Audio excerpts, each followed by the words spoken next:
I'm just going to introduce Mathan now. So Dr. Mathan Ratinam has over 18 years' experience as a design professional and educator and spent the last decade operating at the intersection of design, humanitarianism and international development. He's the lead design specialist in the Innovation and Entrepreneurship Unit at the World Bank, supporting operations in Mauritania, Tanzania, Madagascar, Malawi, Ethiopia, Sri Lanka and Bangladesh. His primary work is at the World Bank's Climate Technology Program. The program supports the private sector in developing countries to design and scale novel technologies and business models to address local climate challenges. Ratinam has also been engaged as a strategic designer by the White House, various UN agencies, the US Department of Defence, international NGOs, and serves as an advisor to the Australian Government's Department of Foreign Affairs and Trade. He holds a PhD in architecture from the Royal Melbourne Institute of Technology, Australia. Thanks.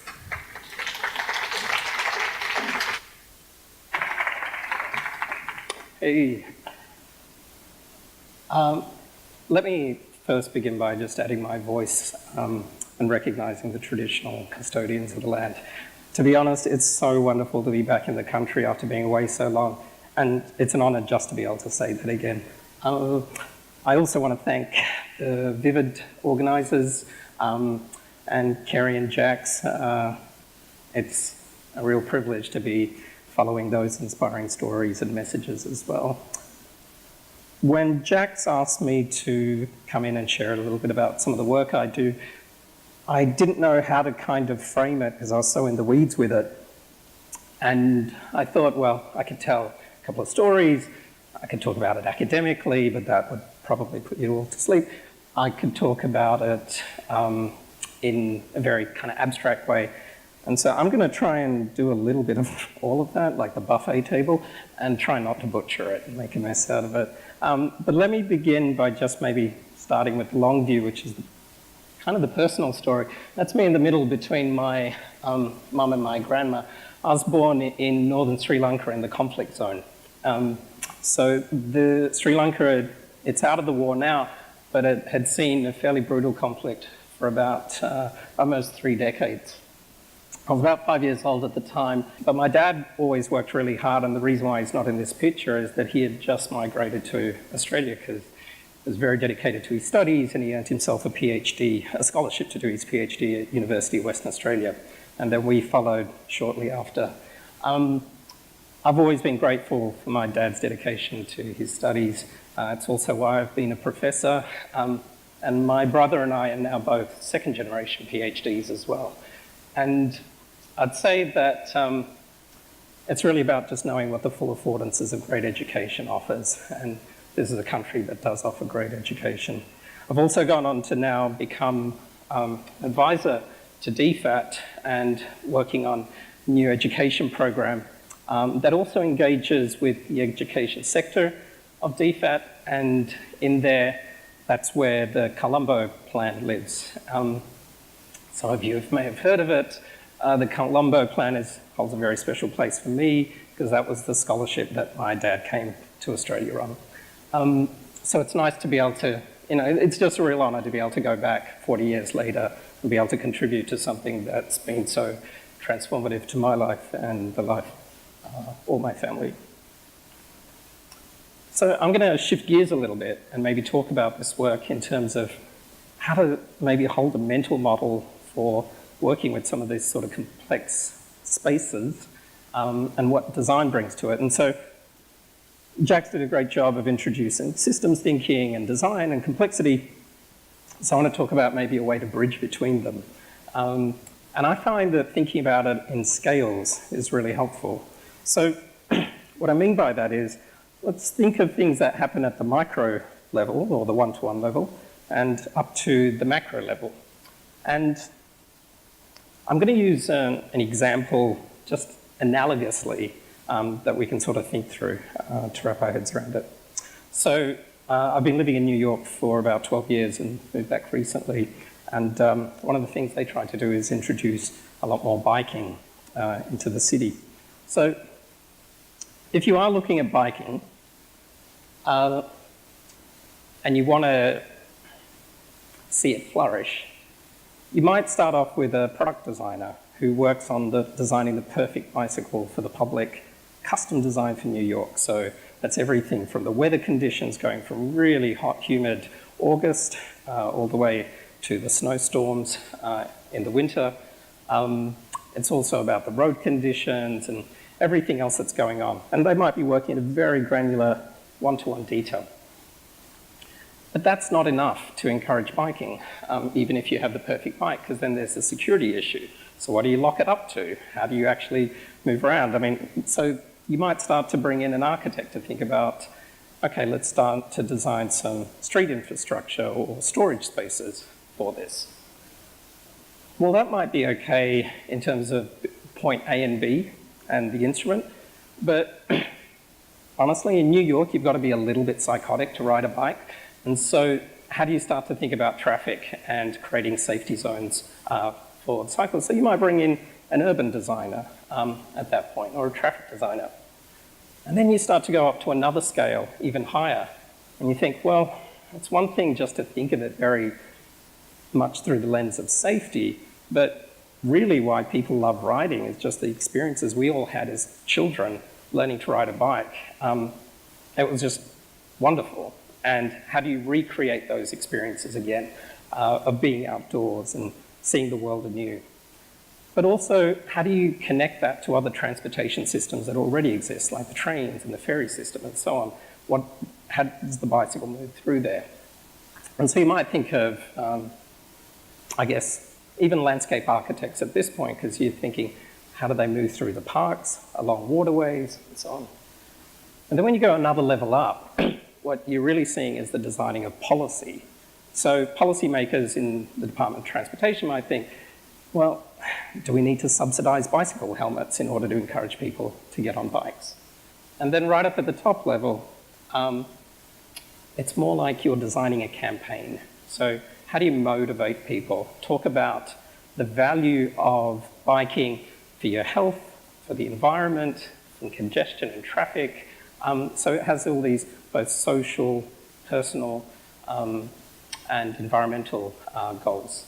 And so you might want to think of how the sort of systems is where, what's the red thread that sort of cuts through all of those things and then sort of aligns them, and that there's a kind of consistent message and intention that's running through all of those points. So I'm going to just peel that open one more layer, which is to think of it in two kinds of environments, which is resource poor and resource rich. When we think of a city like Melbourne or Sydney, we have access to great architecture, things that are designed, fashion, and even these experiences that we have with our phones. I mean, if you look around you, everything's kind of designed, the chairs, this room, this view, the shoes we're wearing. And these design things are all very immediate and very tangible. And as you go up through the scales, there are other things being designed, like policy, financial instruments, economic theories, military campaigns. We don't necessarily get to touch them. We don't really even get that close to them. But we do generally feel them as a force because they help sort of provide these sort of structures, and they're kind of an imposition on our lives as well. And then we go to resource-poor environments that don't necessarily have those same affordances, and they just didn't have the resources there to begin with to structure a lot of those fundamental things. And then even in other environments, when we get down to the low level, we might see design interventions or things being designed that are often a response to crises or challenges, which I'm going to talk about why I think generally that can be a bit of a problem on the left-hand side. On the left here, right on the circle closest to me at the bottom, some of you may be familiar with play pumps. It was a project, I guess it's almost a decade old now, where as children in the school go on a roundabout, it pumps water up into the water canister at the back. So this had a lot of funding, got a lot of exposure. Clinton Foundation was behind a lot of funding through it. Jay-Z was out there in the scene. So everyone got behind it. And then longitudinally, when people went back and started to document these and ask how it's been going and understanding the impacts, a lot of them were broken down and they weren't maintained. And really, that's sort of an example of when certain design interventions are introduced in isolation, whilst at that level works, but there wasn't the larger support system around it. So there wasn't a skilled labour force to be able to go out and repair these, because it required a lot of technical expertise. And that's why a lot of hand pumps that are in villages are now more preferable, because they can be repaired by the people that live and use those hand pumps. So it's just one particular example of when things aren't nested within a larger, healthier system, they can be really problematic and have short lifespans. So that's the kind of abstract sort of technical thing. I thought I might just give you a story and a case study of how some of this works. So working at the World Bank in the Innovation Entrepreneurship Unit, there's a little program called the Climate Technology Program.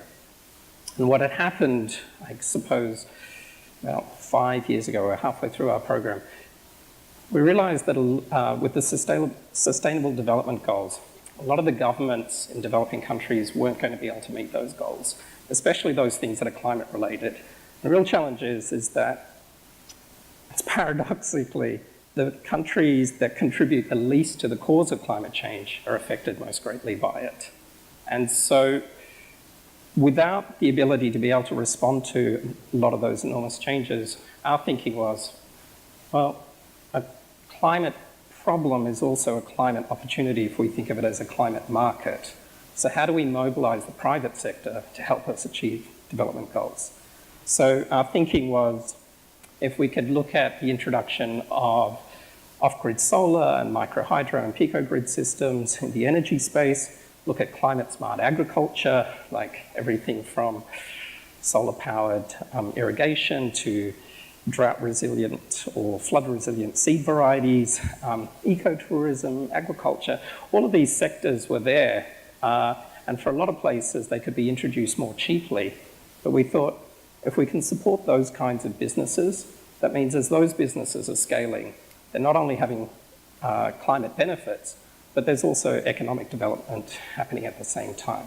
So that was our kind of thesis. Easier said than done. But as the World Bank, our role has been more to work at the larger sort of ecosystem level. And so what we're often doing is bringing together and convening a lot of the people that are stakeholders and saying, what happens in this mix right in the middle? And just like a natural ecosystem, we're looking for this very dynamic and emergent quality, because you can't necessarily predict the complexity of what happens through those conversations, but you want to be able to provide some influence to steer it towards the right intentions. So let me give you a case study of what that looks like. It's a little bit faint, but this is a famous image that NASA produced, which is the Earth by night. It's a little bit old now, but it's still just as relevant. If you were an alien from outer space, you might arrive at Earth and think that Africa is largely uninhabited, even though it has 4 times the population of the US. And that's in some ways representative, because it's not accidental, that for a lot of development issues, you really do need access to energy, electrification.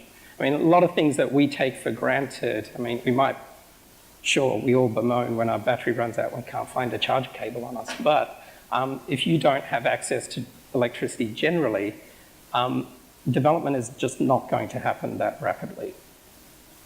So how do you have development if you can't provide energy?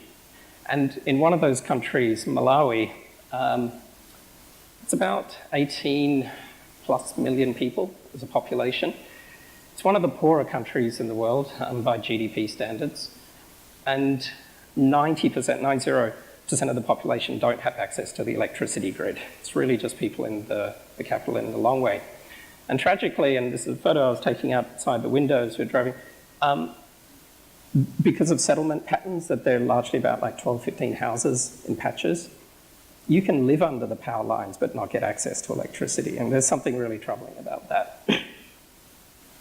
So at first it seems really kind of heartbreaking, but when you get down to the village level, you find all these young entrepreneurs that are selling these light-in-a-box kits and solar power systems.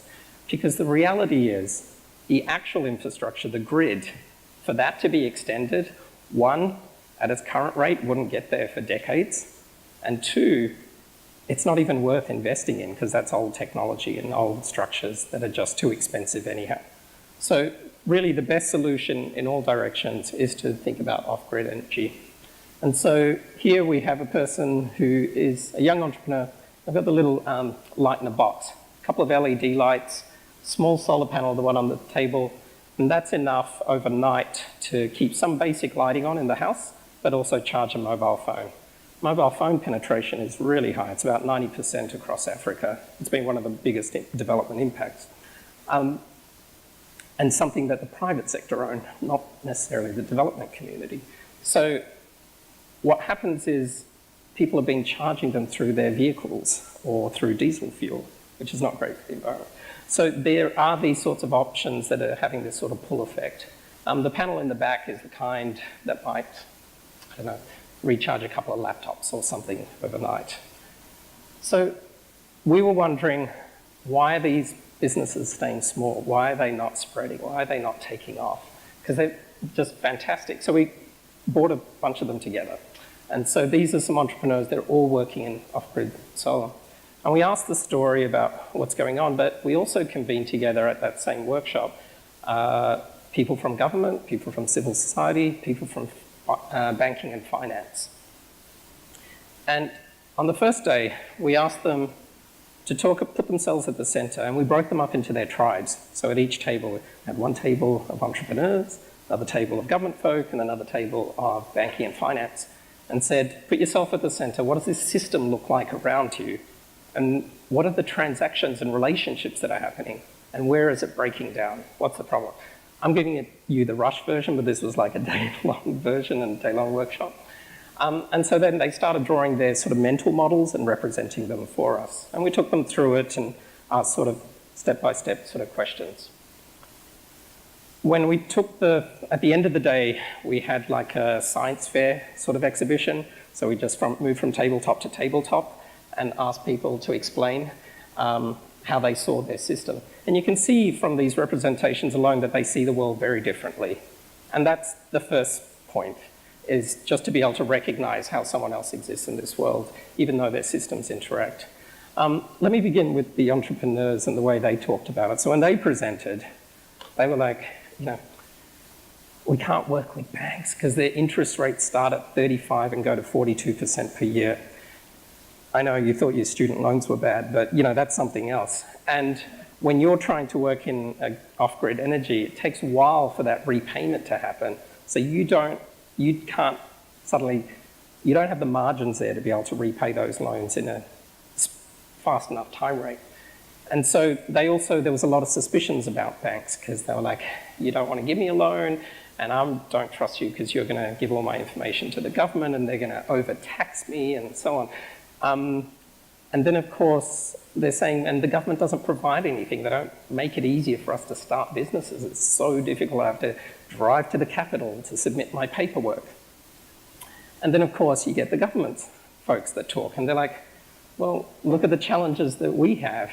We don't have any tax revenue, so how can we provide those services? We can't run them because nobody pays taxes. And we instead have to take on loans from overseas.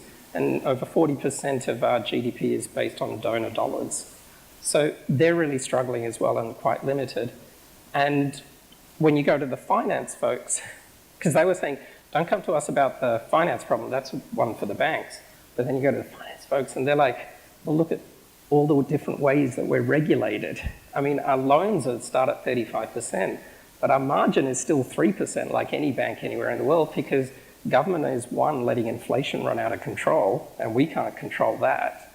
And on the other side, people that are running businesses don't keep any transaction record. We don't know if you're creditworthy or not, so we have to build in that risk into the charging of the interest rates. So you can see how this whole thing sort of gets bogged up and clogged up. And everyone was almost in the room with this sort of approach of like, if everybody else in this room just worked as sensibly as I do, we'd have this fixed up by now. But it was really about exposure and just letting them know what their stress points are. I was always like the one in the middle. Just as a quick side note, we gave them 5 red dots and said, in your system, put it down wherever there's the biggest choke point, like where is it really breaking down?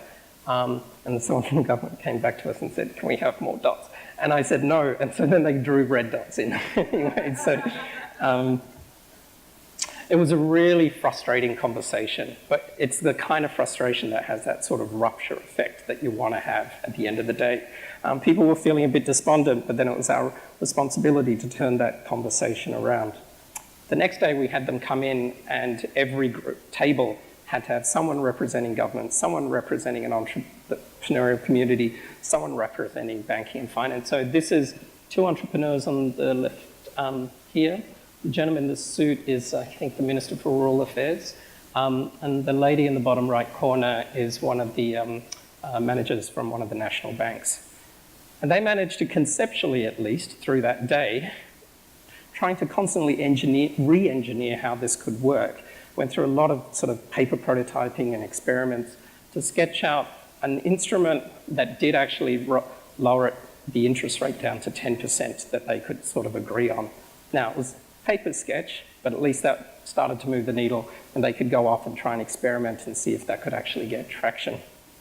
When we got to the end of the workshop, we asked them, so on your map, is there a role for the World Bank? Where are we in this picture?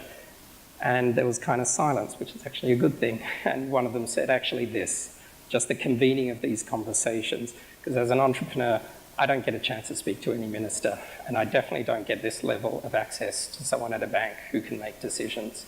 And so that convening power is the one that I think we want to try and exercise more, as opposed to the holding the expert mindset of being able to provide solutions all the time. And something that I agree with that Kerry brought up. It's like, hold the expertise back and just allow things to organically form as much as possible, and then only come in where necessary. So some lessons learnt. We've been doing this. I'm telling you one of the kind of happier stories, but there's a lot of things that go wrong. It's like being in a startup. And I would say that when we're in places like Melbourne or Sydney and we have all this wonderful design work, this is where most designers congregate, in the bottom left corner.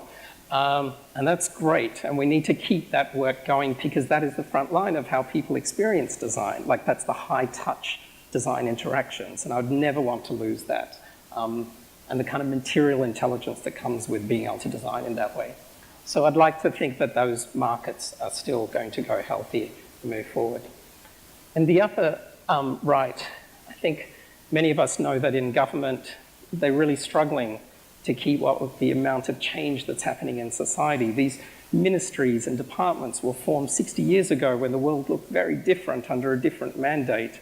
And for all of us in the room, we know something that we're sensitized to, which is the level of digital literacy that's moving at great speed with citizens and the public is not being kept up by government. They're struggling to keep up with that digital literacy. And so they're seeing this gap of like, how much can we actually serve our citizens? And so this is a real challenge. And so many of them are trying to move rapidly, and these huge institutions were set up to take on big ticket issues, but they've almost grown to become bogged down in bureaucracy, and they've grown in bureaucracy, and they need to thin out so that they can actually be as agile as necessary to take on these big ticket issues.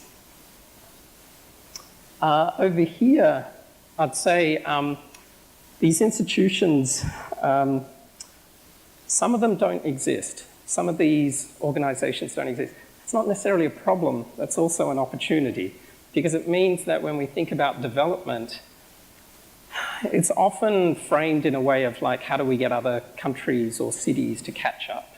And I think when we think of development as catch up, that's a no-win game.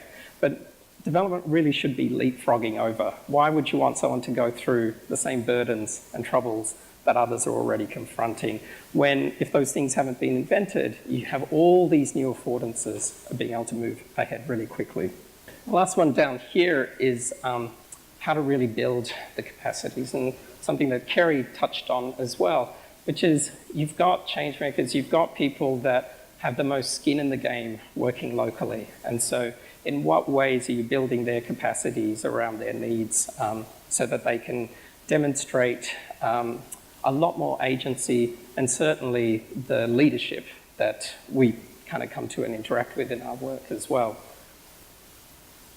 I think as a designer working in this space, it's been particularly interesting because, you know, here's that bottom expert corner that we're often titled with, and you're sometimes working from the desk or your laptop and you're kind of authoring a lot of the ideas. But when you're suddenly out in the field, you really want to be working more as a facilitator to understand what's going on. And that's where the below the neck activity happens, right? Because everything else is strategic when it's above the neck when you're at your desk. And I think the real value is the ability to oscillate as much and forth between them. And the difference being at this end is where you have pre-experience learning. So you haven't learnt about the environment, but you're learning from other people's learnings to apply them. And whereas if you go out into the field and really understand and keep yourself open, that's where there's a post-experience learning, where you can say, what did I learn? What is there to be understood from this environment? I find that to be really rich and offering. But when we talk about, as a designer, working across all these scales, there is certainly this challenge of how do you work out in the field. It's like that bicycle thing again, like working at all these different levels. But working with large institutions and organizations, I would say the much bigger problem is the one that's the institution that we belong to. How do we start to work within its systems from the ground level all the way up and think about how to engineer ideas? So it's about how does design and creative practices get integrated. And the last thing I'll present is this, which is when we think about design, we certainly do want to be doing a lot of the human-centered work, being out in the field. The human-centered design work that Jack's introduced. One thing that I think can be problematic is that whilst design's being asked to do a lot of that stuff for a lot of organizations, and it does move the needle, it can be very temporary, and it sort of suggests to the institution that's handling that, oh look, we're still relevant, we're still making progress, we're still moving forward. But the real change has to happen in the organization. And so how does the organization turn those design principles and curiosities on itself and ask, what do we need to change? What's our human-centered work that we have to do? Ultimately, that's kind of the one that I'm describing in the purple line. But the blue line is the one that I'd like to really talk about, which is, what is it like to imagine 10 years from now, not only what the ideal state of the citizen or the beneficiary or the affected community is at, but also what do we need to change about ourselves as a way to reflect on that too. So if we can create that vision of that future state for ourselves and of the beneficiary, then that's when I think change is happening. To think that any one of them can stay still and that the other can move forward, it can't be decoupled, I don't think. Not for these big ticket challenges. I think they need to be coupled together and moving forward together. Please reach out to me if you'd like to stay in touch and bounce some ideas around. There's probably a couple of good ways to get in touch. Okay, thank you.